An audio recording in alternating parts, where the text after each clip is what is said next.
So, Atmopadesh Satakam, verse number 4, knowledge, the object of interest, and one's personal knowledge are nothing other than mahas. Merging into that infinite, supreme knowledge, become that alone. Return to the source and establish reunion. Consciousness is like an ever-flowing stream. We do not always know the whole of it, since we tend to ignore causes and focus on effects. We hardly notice the contours of the riverbed, tending to look only at the effect it has on the surface. Within a limited purview, this is not disastrous, but a river will occasionally enter into a gorge or a ravine and drop out of sight. Our experience is similar to this. Oh, here is my child, a mother thinks, without thinking. It is not a mere idea. It fills her with a great joy. Although she does not say, I am rating this experience as a value, that is exactly what is happening. In this example, there are three phases: cognition, conation, and affection. The initial cognition or registration of the child in the mother's awareness can be summarized as here is or asti. Then follows the recognition that this is her own child, known as connotation, bhati. Her unspoken and spontaneous joy is at once a knowledge and an affectivity, artham. The Sanskrit term artham has two definitions which are relevant in this context: value and meaning. What immediately strikes a person is an intuitive recognition of the value. The rationale for it comes only later, when one can sit back and ponder over the experience and assess its meaning. Although psychologists prefer to say that the experience of affection follows conation, here the Guru has changed that order. In the term arinnidam artham, the captivating lure of its value, he combines the intuitive recognition of the meaning and the value one confronts in the wake of an experience. His reference is not merely to bhati, but to the flash of consciousness that comes with the affective impact of the situation. Thereafter, the person cools down. Next, the Guru brings in pure conation as such, which he describes as pumantam arivam, one's personal knowledge. Affection is called ananda in Sanskrit. It does not stand alone, which is why he identifies it as the conscious experience of being affected. Countless latent urges lie buried in a person's causal consciousness. What we call causal consciousness roughly corresponds to what Jung calls the personal unconscious.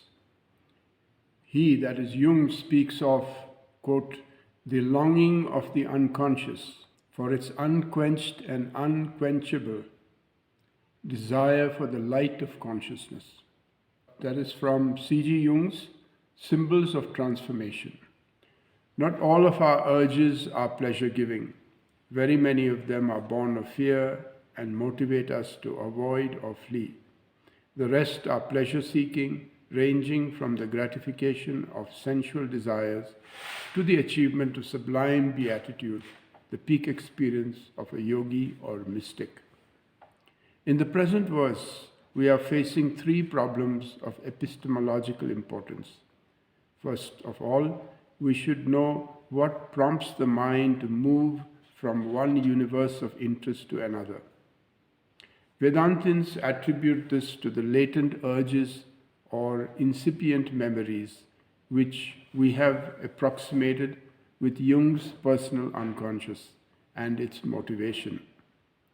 The second question is, how do the latent urges get into consciousness? Here the Guru traces their origin to Mahas, the primeval stuff. Thirdly, why is consciousness fragmented into the knower, the known, and knowledge? From the second part of the verse, we can deduce that a dissipation of interest causes the fragmentation of consciousness. In other words, unity comes about through a merging process occasioned by the total focusing of the mind. When that intensity is relaxed, the mind returns to its habitual attitude of a knower having knowledge of the known, or what is known as Triputi. Let us now go into each of these problems in more depth. The individual ego has no independent existence of its own. What is termed he or she is only a relative factor. The only independent reality is the Absolute, which is defined in Vedanta as Sat, Chit and Ananda. Sat refers to the ground of all things, whether physical or psychic. Chit refers to the source of illumination. It comprises both luminosity and what is illumined. Ananda is the ground of all values. When conceived of as the Absolute, there is no division between these attributes, which are verbalized only for the sake of convenience. Also, within each of these three aspects, the ground of being, Sat, consciousness, and the ground of values, Chit and Ananda, there is no innate division. Individuation is experienced only because of an obscuration of the original unity. In Vedanta, a negative principle is postulated as a counterpart to the Absolute. The relation between this negative entity, Maya, and the Absolute is the same as that between light and shadow. Shadow has no existence and cannot maintain itself in the presence of light.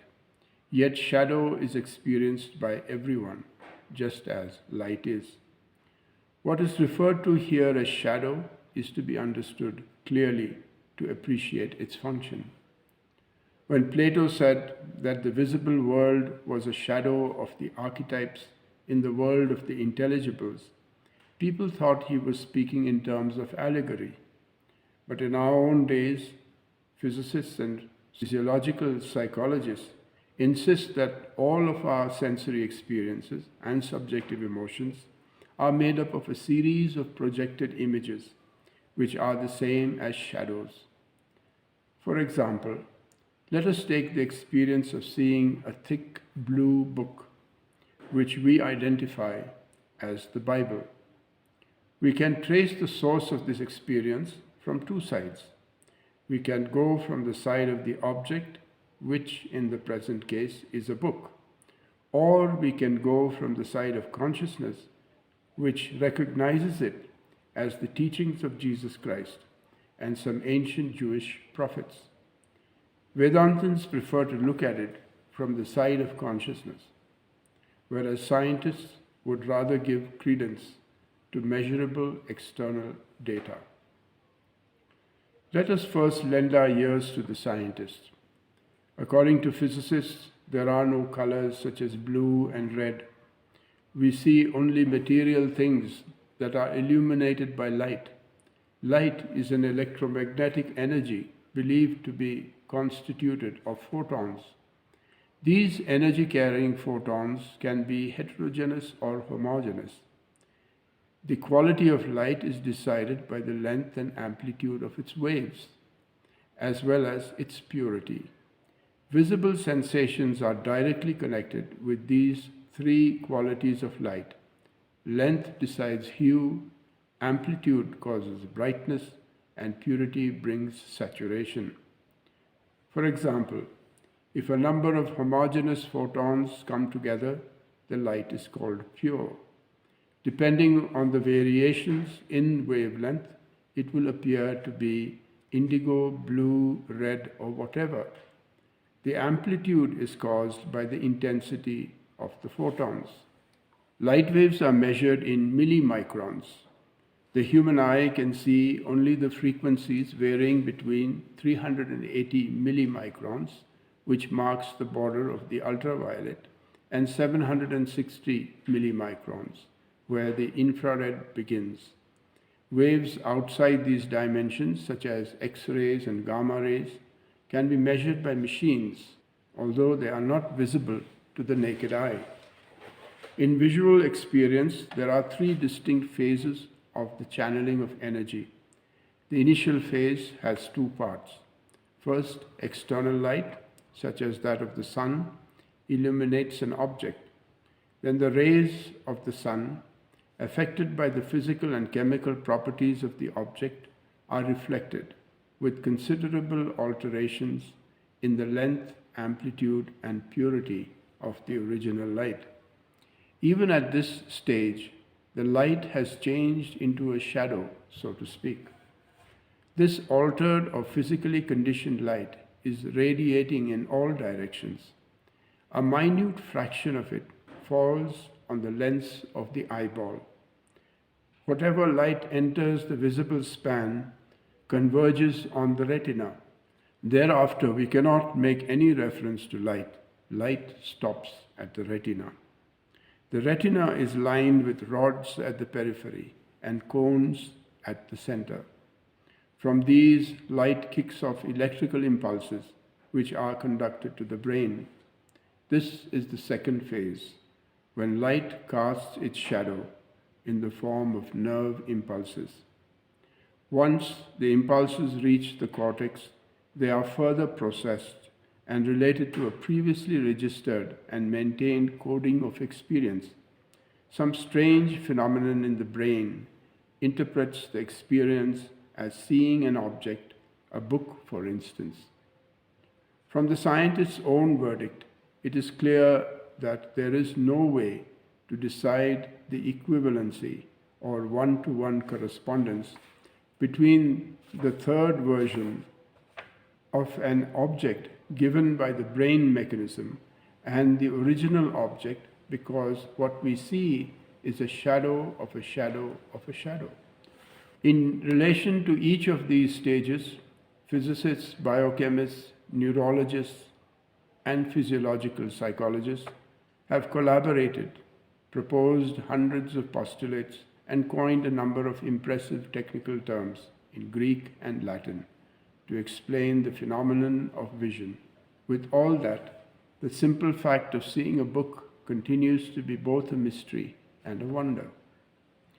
The mechanism of cognition is very elaborately dealt with by scientists, but they are all at a loss to tell us how we recognize.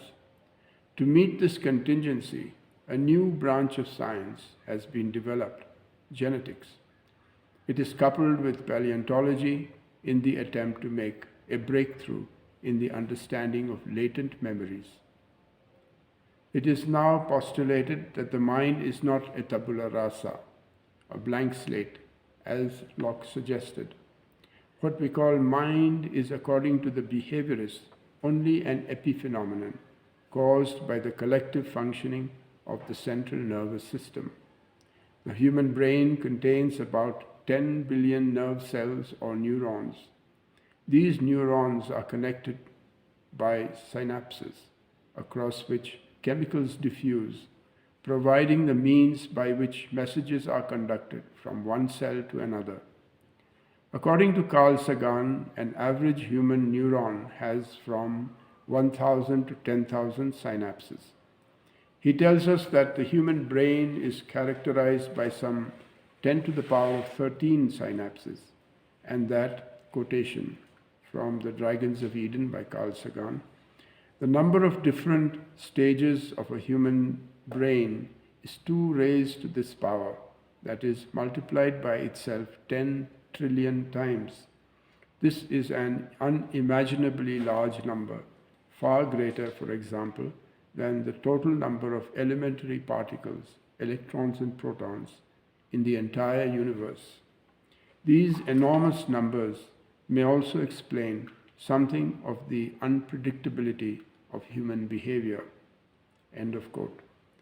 Scientists also tell us that each neuron, like every other cell, contains a chromosome with a DNA molecule in the form of a helix, composed of 5 billion pairs of nucleotides.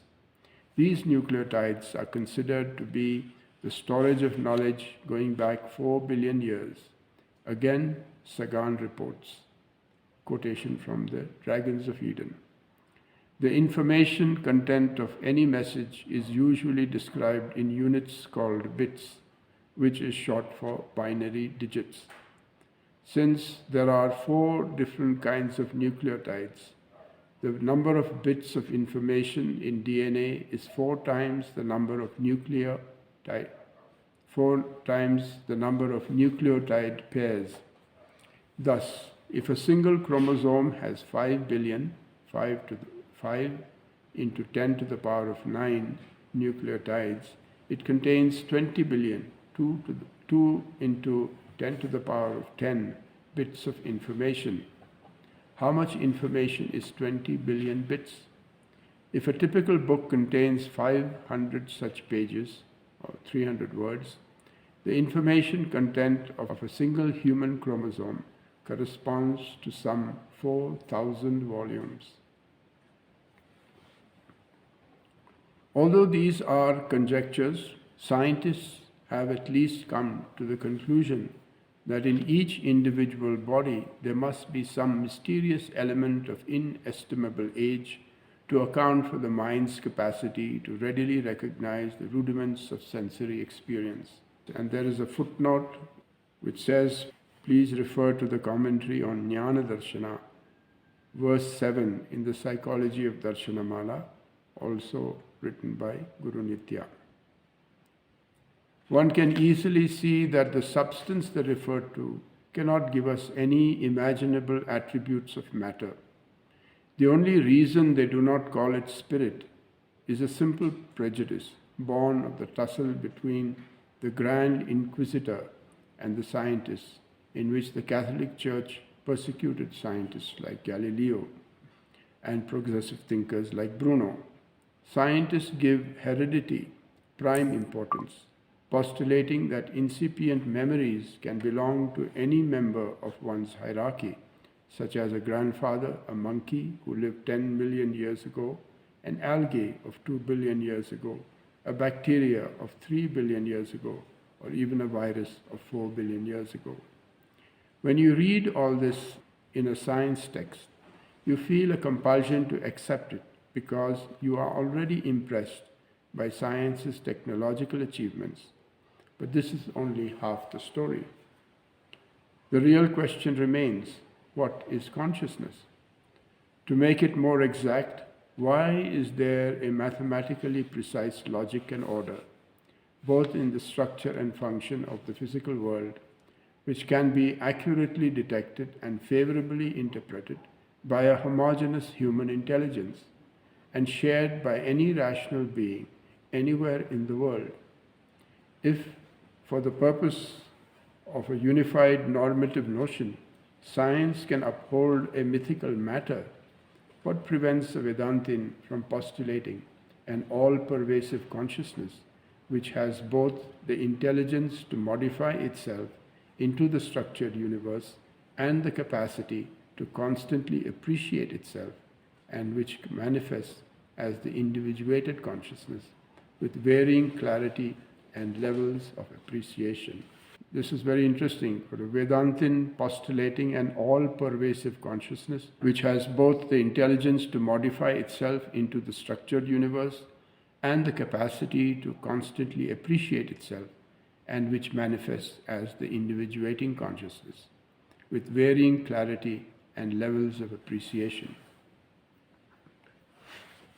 When the scientist postulates the accumulation of information through billions of years faithfully held together through millennia to be eventually activated across our synapses, the Vedantin attributes to primal consciousness the capacity to dream, the ability to imagine, the power to compute, the skill to design, and the sense of humor to perpetuate a universal sport.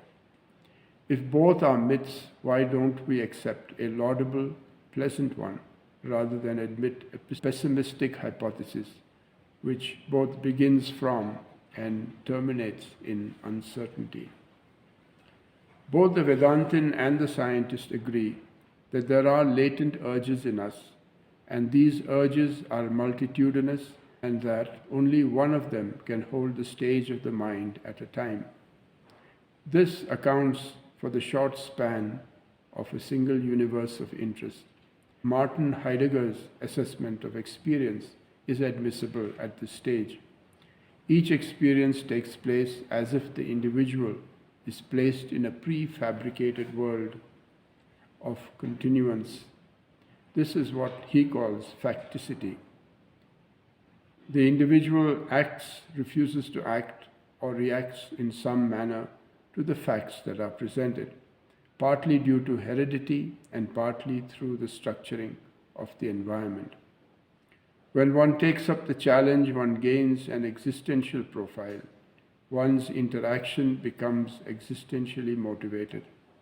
A wave in the ocean cannot remain stationary because of the pressures of other waves which are eager to take its place. In the same manner, an interest either burns out through gratification or fizzles out as frustration. This is what Heidegger calls forfeiture. The net result is one universe of interest giving way to another. We have already explained in the second verse that Narayana Guru recommends selective structuralism in sensory experience, in tune with one's innate disposition. To understand the insertion of latent urges in our system, we get a clue from the term arinyanam artham. We have already mentioned that artham means both meaning and value. The configuration of sensory data and the conscious reading of meaning into it come from the objective and subjective aspects of consciousness arising as gestalt formations. Artham is the same as gestalt. Like an implied figure in a jigsaw puzzle, there is in this seemingly chaotic world an overall normative principle which enables the orderly structuring of both things and ideas. If we take sound as an example, we select out of the full spectrum of possible sounds fundamental notes at discrete intervals for our vocal and musical expressions. These are the musical notes which can be arranged in scales and combined with different pitches and frequencies to form complex harmonies. They are universal and timeless in their resonance and dissonance. There is no limit to the variety of combinations that can be organized from them. In fact, all the words we use are coined by structuring resonating sounds. In music, we can see a perfect example of psychophysical organization, creating meaning or value. Sound is just one factor, which is at once physical in its content and aesthetic in its potential. There are many other potentials in us that can be traced back to the very origin of this universe.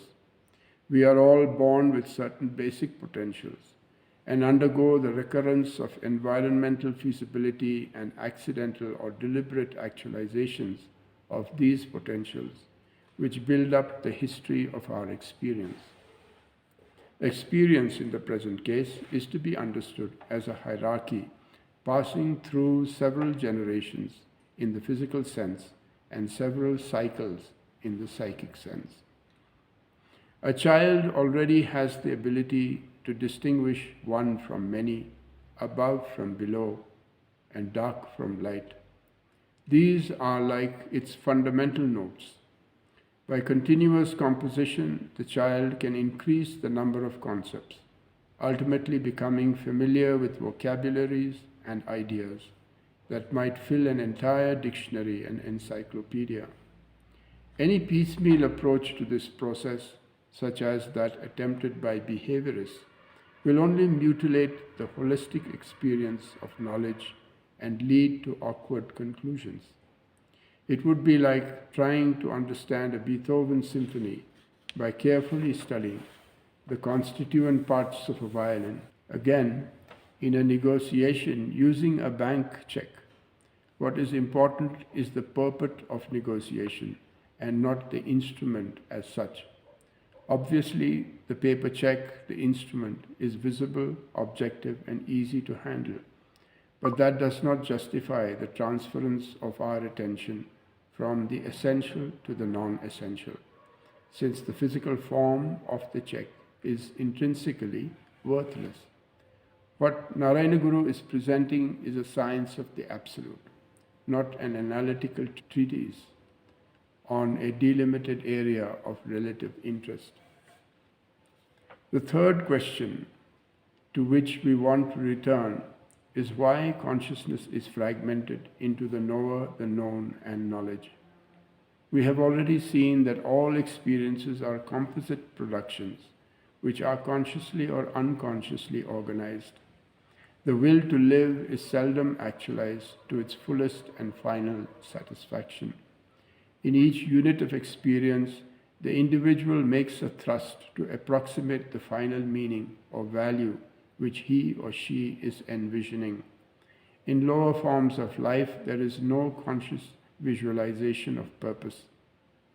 It manifests only as an instinctive motivation. In people, it can range from a vague hunch to a clear vision, like that of a prophet or an enlightened scientist. Living can be compared to an ambitious musician playing an unwieldy instrument. The haunting possibility of a musical composition gives him the urge to play. As he plays, there is no separation of man, instrument, or music. When he is finished, he leaves the instrument and ponders over the accomplishment. Now he, his instrument, and the music each have an independent existence. Like this, we cannot always remain at a peak experience. When there is a dimming or dilution of value, there comes a separation back into the knower, known, and knowledge, the Triputty. What makes a musician is that person's capacity to generate a symphony of ecstatic value. Similarly, those who seek the realization of the self should be able to experience the unitive wholeness of knowledge, in which there is no separation of the knower, knowledge, and the meaning or object of knowledge. Similarly, those who seek the realization of the self should be able to experience the unitive wholeness of knowledge, in which there is no separation of knower, knowledge, and the meaning or object of knowledge. And here are some notes. This very intimate aspect of what we think of as our individual self is nothing other than the primeval cause. All our reactions, good, bad, private, public, the stuff of who we think we are and have experienced, is the divine. And the free translation of this verse is as follows. Knowledge, the object of knowledge, and one's cognition of both are in fact only variations of a beginningless being. By merging in that knowledge of infinitude, one should become undifferentiated with it, or become that alone.